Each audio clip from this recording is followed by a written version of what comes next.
Um, Good afternoon, everybody, and welcome to the National Building Control Office Autumn Series of webinars. I'm Mairead Phelan, and I'm head of the National Building Control and Market Surveillance Office. Our role is to promote a culture of compliance throughout Ireland. That's in the 31 Building Control and Market Surveillance Authorities, a culture of compliance with the building control and the construction products regulations. We do this through a 5-pillar project. And how we do this, we support our clients and our customers with our compliance support pillar, where we answer about 6,000 queries on building control and market surveillance each year. We support building control authorities, the 31 building control authorities, in carrying out inspections and strengthening our inspection regime, and improving the visibility of the building control officer on site and promoting compliance that way. We also have, and many of you will be aware of, our National Building Control Management System, and that is the preferred means of administration for building control in Ireland, as prescribed by SI 9 of 2014. And for anybody that's using it out there, I just wanted to note on that.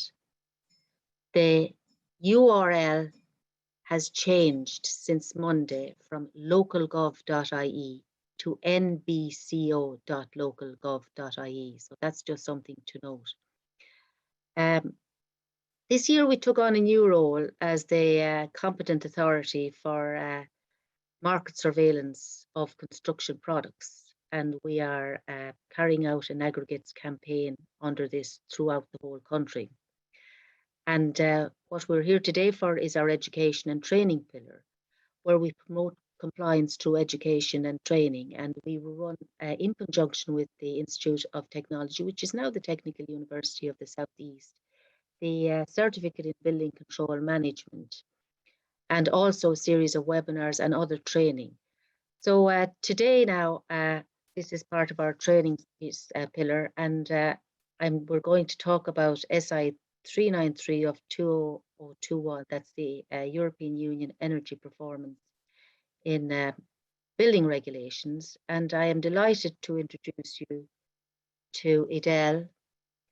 And Edel Murray is an advisor in the Built Environment Advisory Unit of the Department of Housing, Local Government and Heritage. And she leads on the regulation and standards relating to Part L and Part F, two very, very important parts of the building control suite of documents and regulations, and very important to enforce as part of our commitment to mitigate the negative effects of climate change. And so Part L and Part F of the building regulations for buildings other than dwellings, and she supports the implementation of the Energy Performance of Buildings Directive.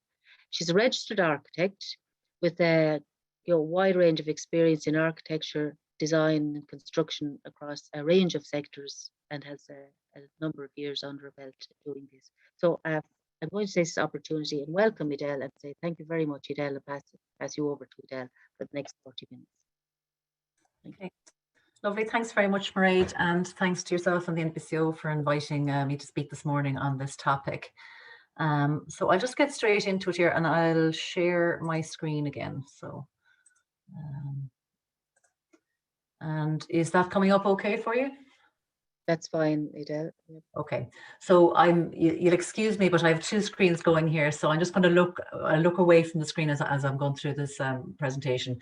But essentially, anyway, the presentation is going to cover the new European Union Energy Performance of Buildings Regulations 2021, and that's statutory instrument SI number 393 of 2021.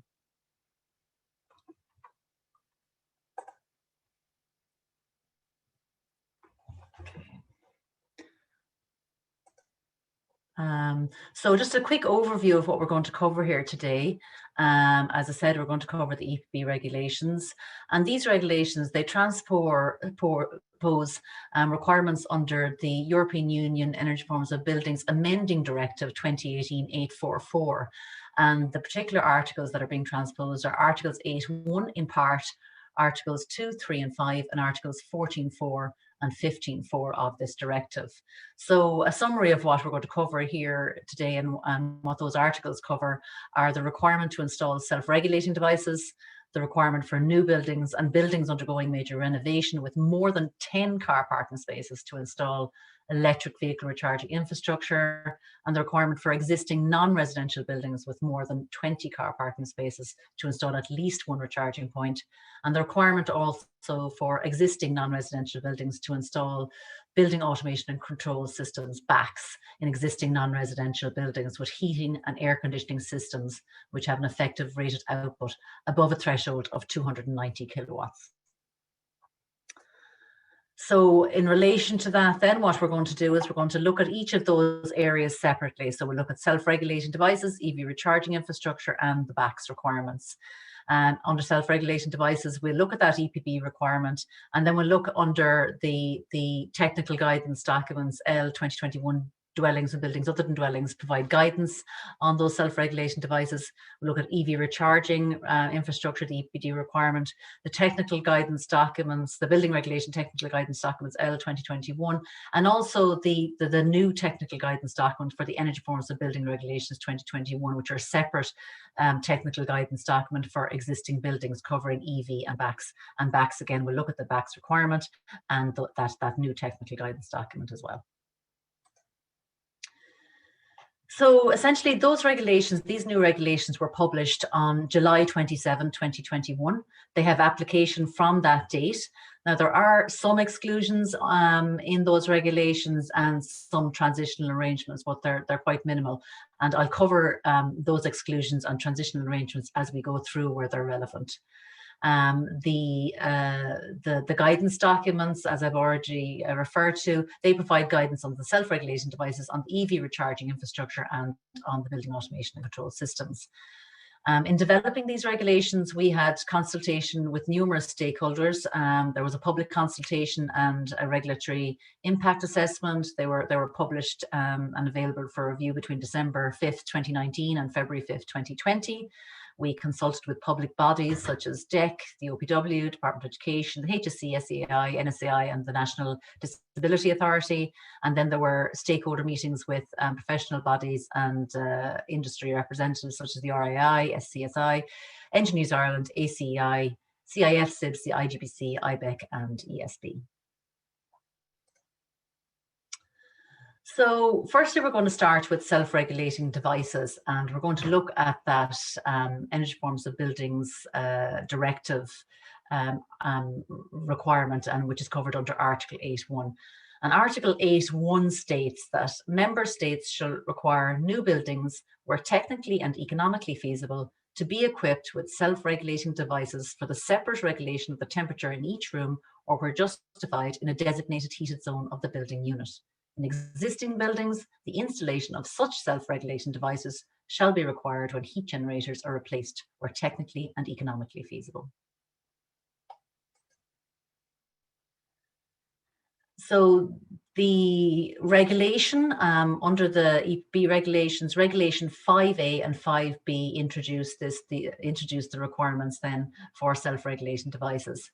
And Regulation 5A is for new buildings, and it states a new building shall, where technically and economically feasible, be equipped with self-regulating devices for the separate regulation of the temperature in each room, or were justified in a designated heated zone of the building unit.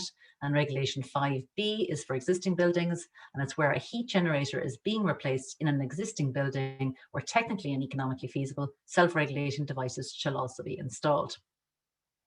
Now, technical guidance document, we're actually going to go through this under dwellings, and we'll go through this under buildings other than dwellings. So we'll begin with dwellings, and technical guidance document L 2021 conservation of fuel and energy dwellings has the guidance on this. So under the definitions section, we have the definitions for self-regulating devices, and this states that self-regulating devices provide for the separate regulation of the temperature in each room or in a designated heated zone of the dwelling. Then under paragraph 1.4.1.1, it outlines the new dwelling provisions. Paragraph 2.2.1.1 outlines the existing dwelling provisions, and paragraph 2.2.1.2 outlines or provides guidance on the technical and economic feasibility for installing self-regulating devices in existing buildings. So if we look then at existing dwellings, then paragraph 2.2.1.2 then outlines basically for existing buildings, the installation of self-regulating devices to be required when heat generators are replaced where technically and economically feasible. Now, they're considered technically and economically feasible to install self-regulated devices when a heat generator and a heating system are being replaced, where a heating system is being replaced, and where a heat generator is being replaced as part of a planned upgrade.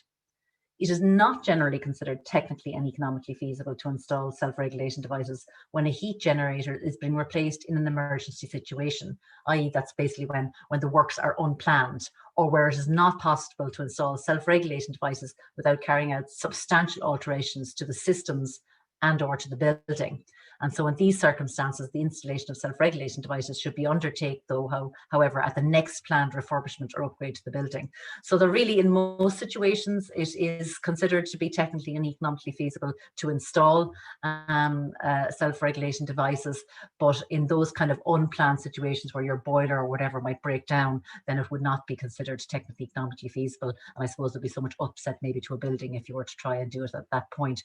However, you're not getting out of the requirement to install the self-regulation devices as it's required at the next planned refurbishment or upgrade to the building. So then we look at self-regulation devices under buildings other than dwellings. The regulations 5A and B are exactly the same for dwellings and for building other than dwellings. Section 0.5 of Technical Guidance Doc Edel for buildings other than dwellings has the self-regulation device definition, and paragraphs 1.4.2.2 and 1.4.1 cover new buildings other than dwellings, the provisions, and paragraph 2.2.3.2 and 2.2.51 cover the existing building provisions. So I suppose essentially that covers self-regulation devices. They're quite a small part of these new regulations, and I suppose the main part of these regulations would be the electric vehicle recharging infrastructure. So I suppose we're going to concentrate mainly on that, and then we'll go on further then into the requirement for BACS installation in existing buildings.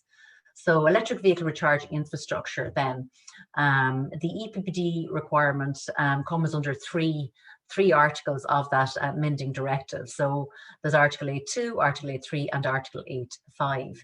Article 8.2 is for non-residential buildings, and it states that with regard to new non-residential buildings and non-residential buildings undergoing major renovation with more than 10 car parking spaces, member states shall ensure the installation of at least one recharging point within the meaning of Directive 2014/94 EU, and that directive is the AFID, the Alternative Fuels Infrastructure Directive of the European Parliament and of the Council, and ducting infrastructure, namely conduits for electric cables for at least 1 in every 5 parking spaces to enable the installation at a later stage of recharging points for electric vehicles where the car park is located inside the building, and for major renovations, renovation measures include the car park or the electrical infrastructure of the building, or the car park is physically adjacent to the building, for example, and for major renovations, renovation measures include the car park or the electrical infrastructure of the building. So we'll look at the guidance around that later on. I'll just go through each of the articles now under the directive. And Article 8.3 then is for the 2025 provision, and it states member states shall lay down requirements for the installation of a minimum number of recharging points for all non-residential buildings with more than 20 parking spaces by the 1st of January 2025. And then the third article then is related to residential buildings, and it states that with regard to new residential buildings and residential buildings undergoing major renovation with more than 10 parking spaces, member states shall ensure the installation of ducting infrastructure, namely conduits for electric cables, for every parking space to enable the installation at a later stage of recharging points for electric vehicles, where the car park is located inside the building, and for major renovations, renovation measures include the car park or the electrical infrastructure of the building, or the car park is physically adjacent to the building, and for major renovations, renovation measures include the car park or the electrical infrastructure of the car park. So that's the three articles under the directive where electric vehicle recharging infrastructure is required.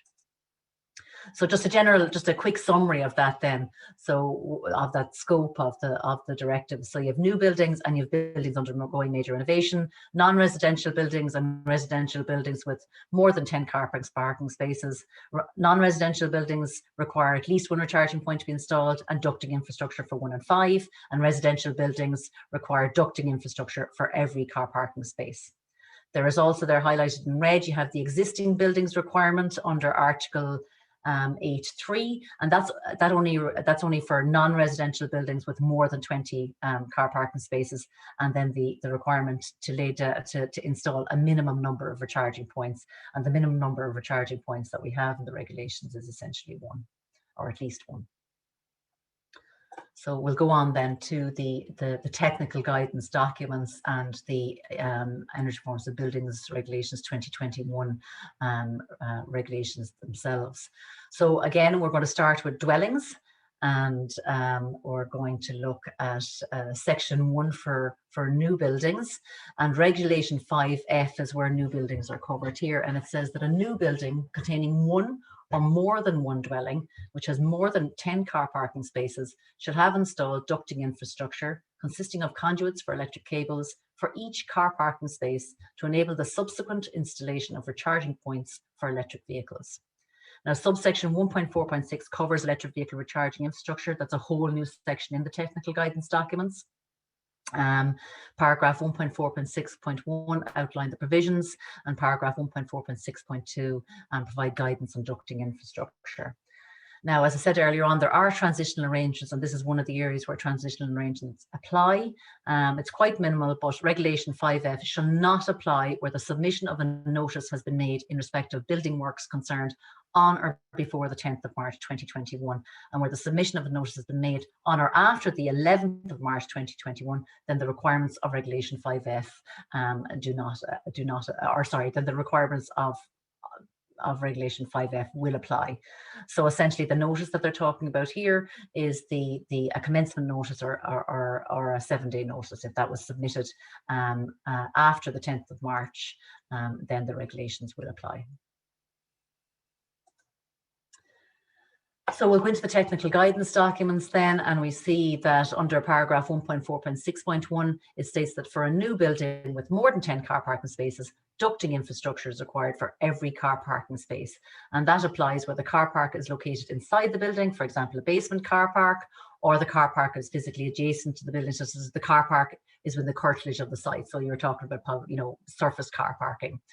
Where a new building then contains mixed uses, dwellings and non-dwellings, and the minimum recharging infrastructure provisions for each use should be provided. So you will go to each of the technical guidance documents or each of the regulations and apply that to the two uses in that situation.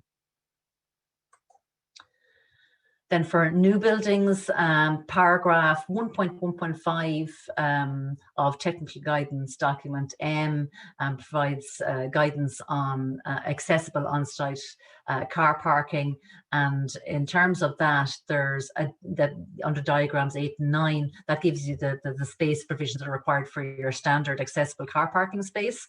The following additional space should also be provided where electric vehicle recharging infrastructure is installed. So you provide an additional 1200 mil access zone to the front of the perpendicular parking bay, illustrated in diagram 8 of technical guidance document M 2010, and provision of an additional 1200 mil access zone to the curb side of the parallel parking bay, illustrated in diagram 9 of TGDM. I have some diagrams that I'll show you later on that kind of that show that what we're talking about. And then the guidance outlined in paragraph 1.1.5K of technical guidance document 2020 should also be followed to allow similar space provisions for the future installation of recharging points to these designated spaces. And paragraph 1.1.5K of TGDM is place provisions around ticketing machines in sort of car parking situations. So there's minimum space provisions for those, and the minimum space provisions associated with those is also required for recharging points. So paragraph 1.4.6.2 of technical guidance document L covers provides guidance on the ducting infrastructure. and it explains what ducting infrastructure is and what it needs to do. It says the ducting infrastructure includes all electrical containment, for example, cable ducting systems, cable ladders, cable trays, cable trunking systems, conduit, etc., as outlined in the National Rules for Electrical Installations, IS 10101-2020. IS 101-2020 covers EV recharging infrastructure under section 722, I believe. So where ducting infrastructure is installed, the guidance below should be followed. So ducting infrastructure should be adequately designed to meet the full capacity of all recharging points when installed. Ducting infrastructure should be appropriately sized for the recharging point and should be fit for purpose, capped as appropriate, and clearly identified.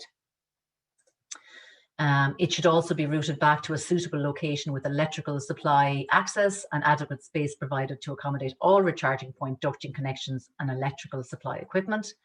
And it should be adequately designed for maintenance also. And it should be installed in accordance with IS 10101-2020 as already referred to. So we'll go on now to electric vehicle requirements in existing buildings and existing dwellings. Those are covered under Regulation 5F and 5G. 5F states that a building containing one or more than one dwelling, which has more than 10 car parking spaces, that is subject to subparagraph G, undergoing major renovation, shall have installed ducting infrastructure consisting of conduits for electric cables for each car parking space to enable the subsequent installation of recharging points for electric vehicles. And Regulation G then covers the requirements for major renovation, and it states the requirements of subparagraph F shall apply to a building undergoing major renovation where, in a case where the car park is located inside the building, the renovations concerned include the car park or the electrical infrastructure of the building, or in a case where the car park is physically adjacent to the building, the renovations concerned include the car park or the electrical infrastructure of the car park. So under technical guidance document L 2021 for existing buildings, subsection 2.3 covers the electric vehicle recharging infrastructure, and there's a whole new section there. And paragraph 2.3.9.1 outlines the provisions, and paragraph 2.3.9.2 provides guidance on ducting infrastructure. The ducting infrastructure guidance is exactly the same as for new buildings. So the provisions then outline where major renovation upgrades have been carried out, where a building has more than 10 car parking spaces associated with, then ducting infrastructure is required for every car parking space. Where the car park is located inside the building, then the renovation measures include the car park or the electrical infrastructure of the building, or the car park is physically adjacent to the building, and the renovation measures include the car park or the electrical infrastructure of the car park. And then, as I said before, paragraph 2.3.9.2 covers ducting infrastructure, and we've already covered that under new buildings.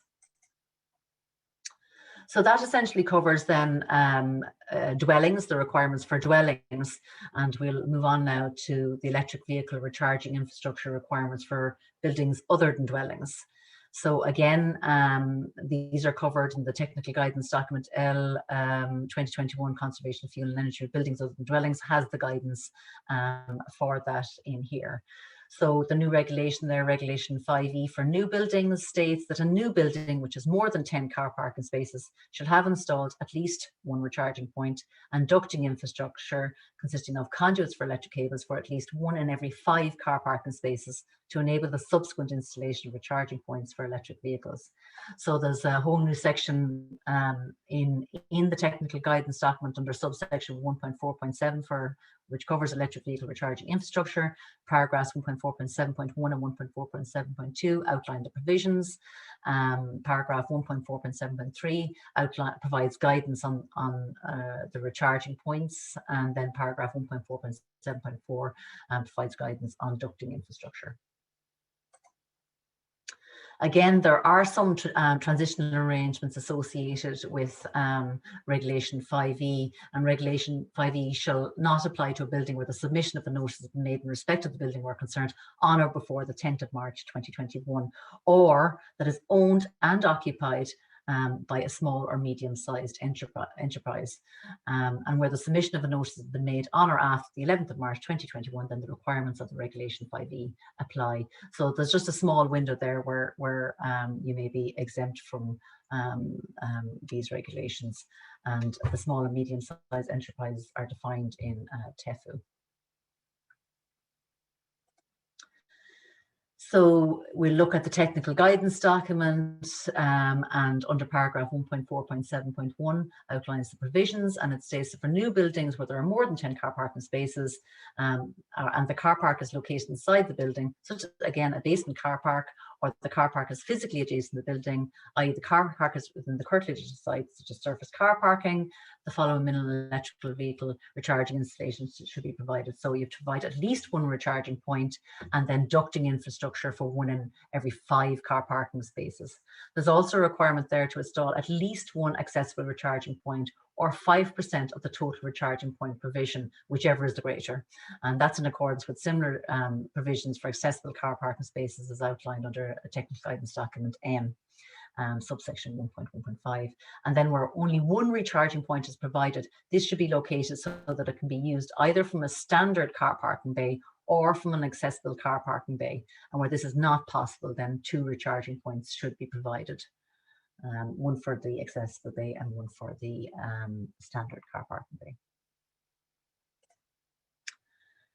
And then where a new building is located in the curtilage of a campus with multiple buildings and the car parking is shared between buildings, any car parking spaces associated with the new building must meet the minimum recharging infrastructure provisions as already outlined. And where a new building contains mixed uses, that is dwellings and non-dwellings, the minimum recharging infrastructure provisions for each use should be provided. Then paragraph 1.4.7.3 provides the guidance on recharging points themselves, and where recharging points are installed, this following guidance should be applied. So all recharging points should be installed in accordance with IS 10101/2020. Where they are installed, they should be commissioned by competent persons, so that at completion they are left in the intended working order. So they have to be installed and they have to be usable, fit for use. Where charging points are provided, the associated parking bay should be clearly marked and consist of the words electric vehicle charging or EV charging written on the roadway in letters at least 350 mm in height, and in accordance with the visual contrast guidance provided in section 1.6.4 of TGDM 2010. And where this is an accessible parking bay, the access symbol as outlined in diagram 8 and diagram 9 of technical guidance document M should also be marked on the parking bay. Where accessible recharging points are provided, the guidance outlined in section 1.1.5K of TGDM 2010 should also be followed to allow similar space provisions for accessible recharging points. So again, that's in relation to the recharging point itself and the ticketing machines. So section 1.1.5 provides guidance around space provision around ticketing machines, and that similar space provision should be allowed for a recharging point. Also, where accessible recharging parking bays are provided, we should refer to the guidance for accessible on-site car parking outlined in paragraph 1.1.5 of technical guidance document M. And then the following additional space should be provided where electric vehicle recharging infrastructure is installed. So there's provision of an additional 1200 mm access zone to the front of the perpendicular parking bay, and provision of an additional 1200 mm access zone to the curb side of the parallel parking bay. Consideration also should be given to the location of recharging points and association with charging cables to avoid hazards associated with tripping and obstruction. And then where ducting infrastructure is provided for future installation of recharging points, consideration should be given to the accessible space requirements needed if recharging points are installed in these locations in the future. And I'm not going to go through ducting infrastructure again, as we've already gone through that for dwellings, and it's the same guidance here. I suppose what I'm also going to look at here, there's many iterations that you can come up with, and we've gone through it, gone through many of those in our when we were reviewing all of this. But I provided 3 just typical examples here of how these recharging points in the car parking bays, how they might look in a typical situation. So we're looking at the first one here. We have an accessible recharging point. And I'm just looking at the accessible spaces here.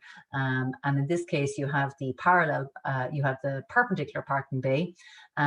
Typically, you would have your access zone to both sides and to the rear of that car parking bay, and the additional space, 1200 mil spaces, to the front of this space.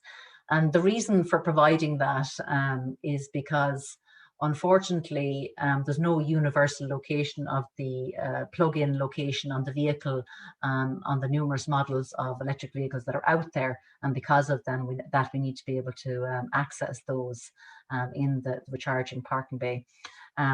So you see then that you have a 1200 mil access zone on all sides now of the EV charging bay. There's also there the red box with the X in it that outlines the requirements under technical guidance document M, section or paragraph 1.1.5K, and I talked about the ticketing machines earlier, and that is the space requirements. That's the 1850 by 2100 millimeter requirement in front of a ticketing machine or in front of an EV charging point. So that's how it might look in a perpendicular parking bay situation. Then we've looked at a situation where you might have two excuse me, two car parking spaces head-on, located head-on in a car park. And in this situation, what you could do is you can combine the additional 1200 mil space to the front of those vehicles into one. So you don't have to provide like 2.4 meters, you can just provide 1.2 meters where they're in a car park like that. In this situation as well, associated with those accessible car parking or bays, then you would have could have an access route that's level access, and you could incorporate your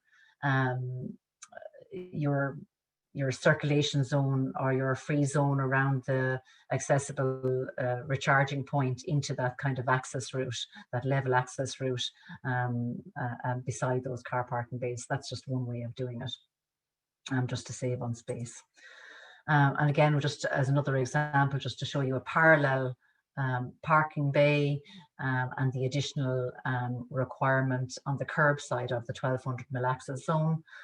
In this particular situation as well, what we've done is we've combined the standards of the 1200 mil zone to the front of the accessible car parking bay with the recharging point free space, so that you're kind of reducing that sort of circulation zone to a minimum amount there also. There are just a few examples. There are so many different iterations of this. We could go on forever looking at them, but it's just to give you an idea what these space requirements of these new regulations require. So I'm just going to go on now to the electric vehicle recharging infrastructure requirements under existing non-residential buildings, and these are covered under Regulation 5F and 5G. And 5 regulation, sorry, I think that should be Regulation 5E and 5G. I have a typo there. So it basically states that a building which has more than 10 car parking spaces that is subject to subparagraph G undergoing major renovation should have installed at least one recharging point and ducting infrastructure consisting of conduits for electric cables for at least one in every 5 car parking spaces to enable the subsequent installation of recharging points for electric vehicles. And then G then outlines the requirements for major renovations, and states that the requirements of subparagraph E shall apply to a building undergoing major renovation, where in the case where the car park is located inside the building, the renovations concerned include the car park or the electrical infrastructure of the building, or in the case where the car park is physically adjacent to the building, the renovations concerned include the car park or the electrical infrastructure of the car park.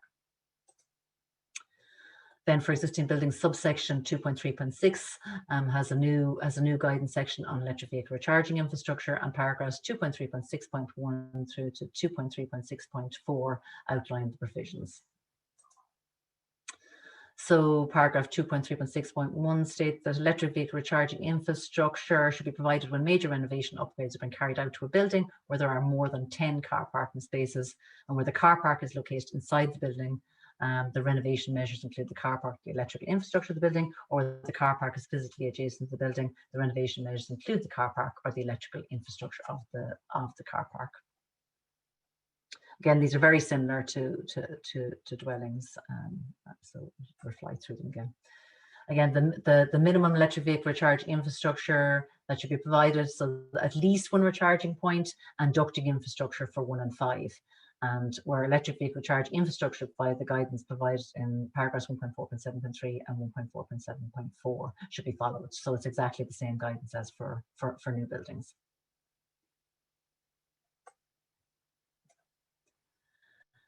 Where an existing building again is located within the curtilage of a campus, car parking spaces associated with the existing building must meet the minimum recharge infrastructure provisions.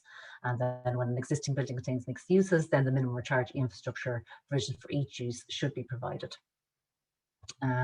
Paragraph 2.3.6.4 states that one recharging point is provided in the car park, where actually it covers the accessible car parking spaces and says that where only one recharging point is provided in a car park with accessible spaces, this should be located so that it can be used either from a standard car parking bay or from an accessible car parking bay. And where this is not possible, then 2 recharging points should be provided, one of which should serve the existing accessible car parking bay. And just to kind of note here, actually, there is no requirement on existing buildings to provide the additional access zone, so that an additional access zone of 1200 mil to a perpendicular car parking bay to the front or to the side of the parallel car parking bay, the curb side. So those are not required under existing buildings, as obviously, you know, you have a car parking that is a certain size and it may not be possible. So that requirement is not necessarily there. So that really covers now where you have new buildings other than dwellings and existing buildings other than dwellings where works are being undertaken. There is another requirement under the directive, we call it the 2025 provision, and that is covered under the new regulations under Regulation 5D. And Regulation 5D states that in respect of an existing building other than the dwelling with more than 20 car parking spaces, there shall be installed before the 1st of January 2025 one or more recharging points. The difference between this and the other two situations is that there are no works have to be done to a building. So basically, all existing buildings with more than 20 car park, all existing non-residential buildings, should I say, with more than 20 car parking spaces must install at least one recharging point by the 1st of January 2025. There's a separate guidance document, as I noted earlier, for this particular provision, because it is where no works are done, and that's the Energy Performance of Buildings Regulations 2021 Technical Guidance document. Section 2 of that document covers electric vehicle recharging infrastructure, and paragraph 2.1.1 outlines the provisions, and paragraph 2.1.1 provides guidance on recharging points. There are exclusions for this particular requirement also, and the requirements set out here of Regulation 5 shall not apply to a building that is owned and occupied by a small or medium-sized enterprise. So that exclusion applies under this regulation also. So paragraph 2.1.1 outlines the provisions, and it states that for buildings where there are more than 20 car parking spaces, at least one recharging point should be installed where the car park is located inside the building or the car park is physically adjacent to the building. The recharging point, then the recharging point guidance is covered under paragraph 2.1.1, and the recharging point should be installed in accordance with the general wiring rules, the National Rules for Electrical Installations IS 10101/2020, and the recharging point should again be commissioned by competent persons. The associated parking bay should be clearly marked, consist the words electric vehicle charging or EV charging marked in the space, and where there's an accessible parking bay, the access symbol as outlined in diagram 8 and 9 of TGDEM should also be marked on the parking bay. And again, in this particular situation, because it's an existing building, because it's an existing car park, there is no requirement to provide the additional 1200 mil access zone to the front and to the side of that perpendicular and parallel parking bay in an accessible situation. Consideration should be given to the locations for charging points and associated charging cables to be outside of access roads to avoid hazards associated with tripping and obstruction. So that's just a general guidance. Paragraph 2.1.3 states that where only one recharging point is provided in a car park with accessible spaces, this should be located so that it can be used either from a standard car parking bay or from an accessible car parking bay. And where this is not possible, then 2 recharging points should be installed. Paragraph 2.1.4 outlines where an existing building is located within the curtilage of campus, car parking space associated with the existing building must meet the minimum recharging infrastructure provisions. So essentially, that's really covers all of electric vehicle recharging infrastructure. It covers the regulations. It covers the technical guidance document L 2021. It covers the new energy forms of buildings regulations 2021 technical guidance. So we're going to move on then to existing buildings and the new building automation and control system requirements for existing buildings under the directive. The articles that cover the articles that cover this requirement are Articles 14.4 and 15.4 of the directive. Article 14.4 states that member states shall lay down requirements to ensure that where technically and economically feasible, non-residential buildings with an effective rated output for heating systems or systems for combined space heating and ventilation of over 290 kilowatts are equipped with building automation and control systems by 2025.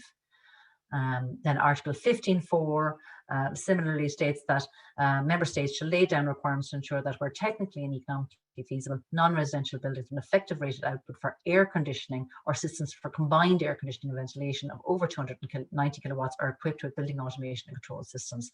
So the 290 kilowatt threshold then is for heating systems and for air conditioning systems.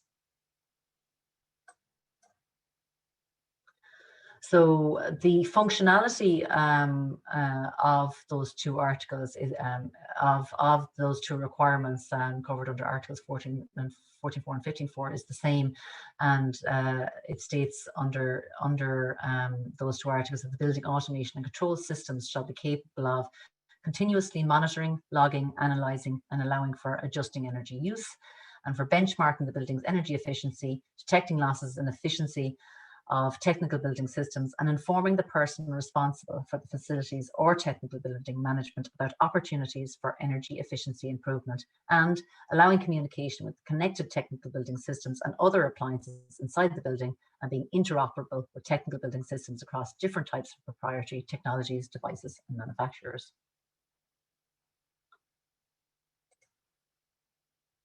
So the EPD also has some useful definitions to get a better understanding of what these terms mean. So we'll just run through those quickly. So the EPD defines a building automation control system as a system comprising all products, software and engineering services that can support energy efficient, economical and safe operation of technical building systems through automatic controls and by facilitating the manual management of those technical building systems. The effective rated output means the maximum calorific output expressed in kilowatts specified and guaranteed by the manufacturer as being deliverable during continuous operation while complying with the useful efficiency indicated by the manufacturer. And a heating system is a combination of the components required to form a form of indoor air treatment by which the temperature is increased. And an air conditioning system means a combination of the components required to provide a form of indoor air treatment by which temperature is controlled or can be lowered. So those are important definitions in terms of these 2 articles under the directive and understanding the requirements. So the regulations under which these requirements of the directives have been transposed are under Regulation 5D of the EB Regulations 2021. Regulation 5C states that an existing building other than a dwelling shall, before the 31st of December 2025, where technically and economically feasible, be equipped with a building automation and control system if the effective rated output for heating systems or systems for combined space heating and ventilation in the building is over 290 kilowatts, or the effective rated output for systems for air conditioning or systems for combined air conditioning and ventilation in the building is over 290 kilowatts. So that new Energy Performance of Buildings Regulation 2021 technical guidance provides the guidance for BACS.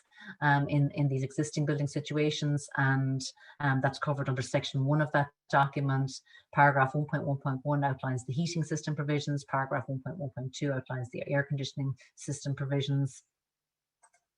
And then paragraphs 1.1.3 to 1.1.5 outline how the application of that 290 kilowatt threshold is applied, and paragraph 1.1.6 give guidance on what combined heating and ventilation systems are, and paragraphs 1.1.7 to 1.1.9 describe technical and economic feasibility and how that is determined. So the technical guidance that's provided, that separate document, then under paragraph 1.1 outlines the heating system provisions, and it says that for buildings with heating systems or systems for combined space heating and ventilation with an effective rated output of over 290 kilowatts, a building automation and control system should be installed where technically and economically feasible.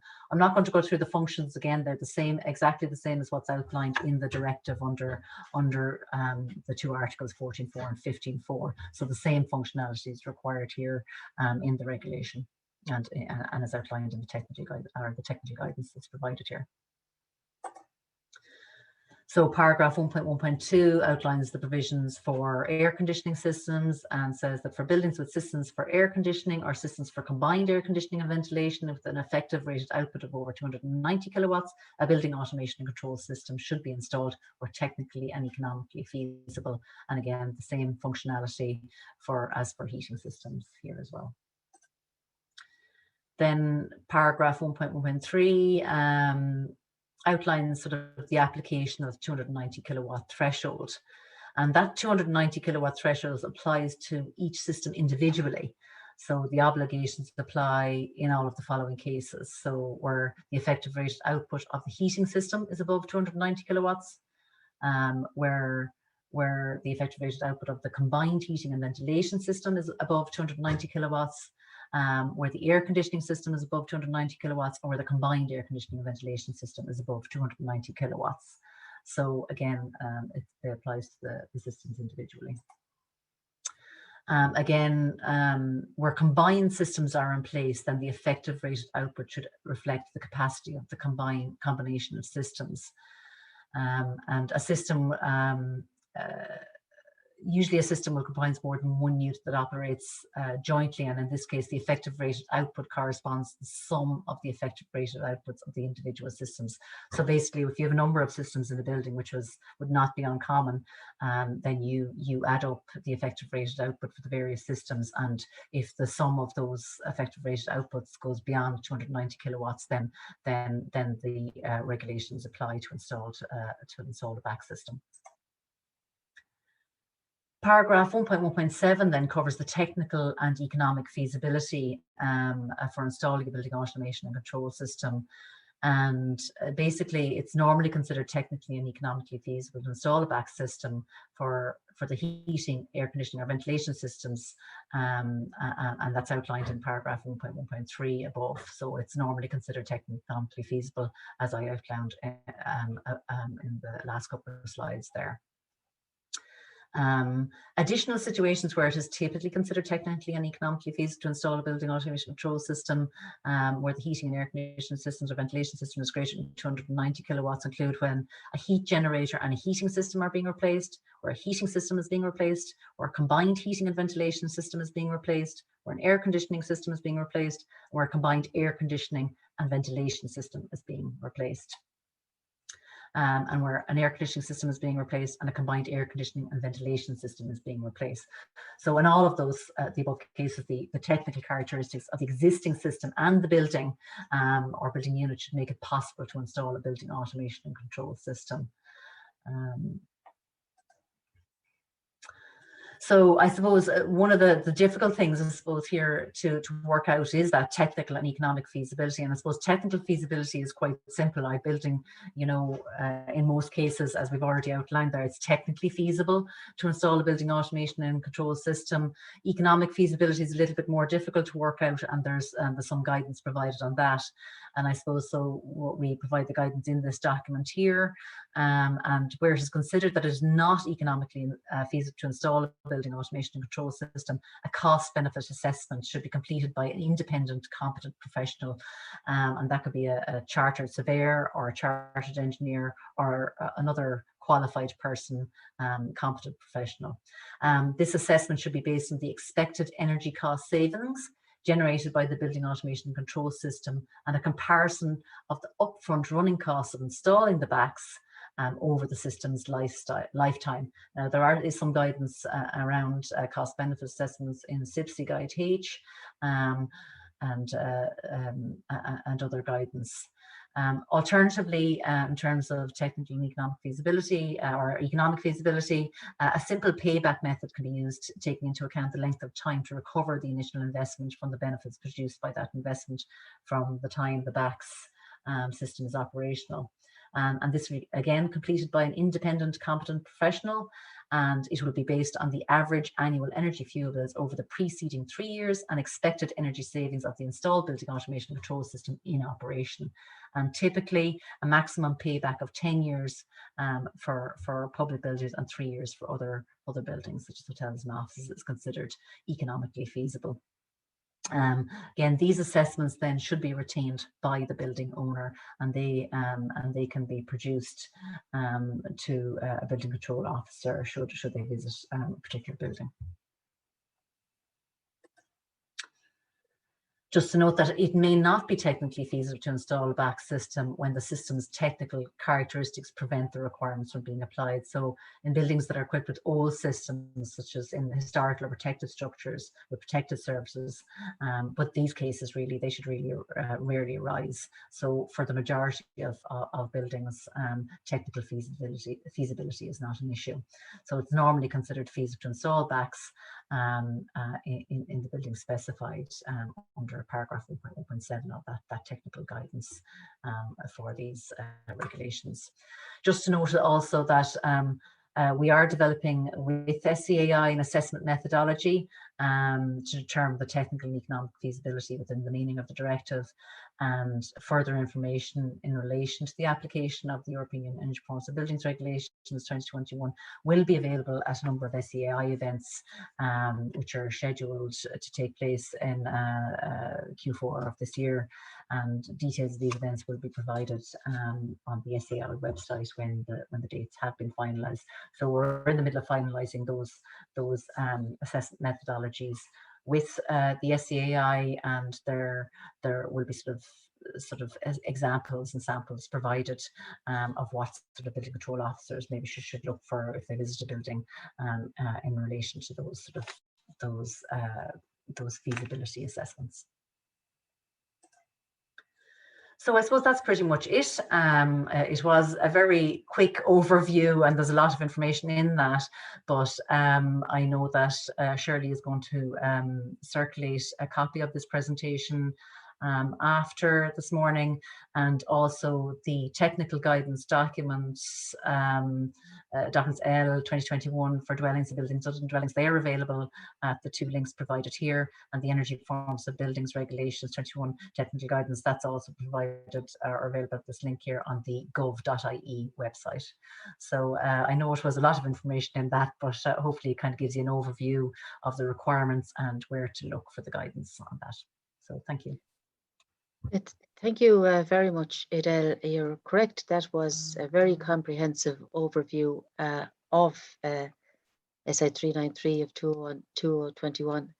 There is a lot in it, an awful lot in it, but I suppose it's a very important piece of legislation and regulations because it's not alone just for the building designer. You also have the urban and public space designers involved. They need to get involved at a quite early stage in the construction process so that the whole building system and its environment can be incorporated into the landscape. So it sort of addresses the whole life cycle design of buildings, really, doesn't it? Yeah, I mean, just to note that I suppose if you're looking at the EV requirements in particular, that is this is separate to any kind of public recharging provisions that are required. This is basically EV a requirement for car parks associated with buildings. So car parks that are not associated with buildings, like public car parks or on-street car parking, they don't come under these regulations at all. So it's just car parking that's associated with buildings that come under these regulations.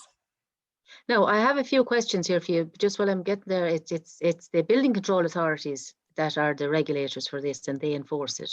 So any issues, the 31 building control authorities are managing this enforcement. We have a couple of questions here.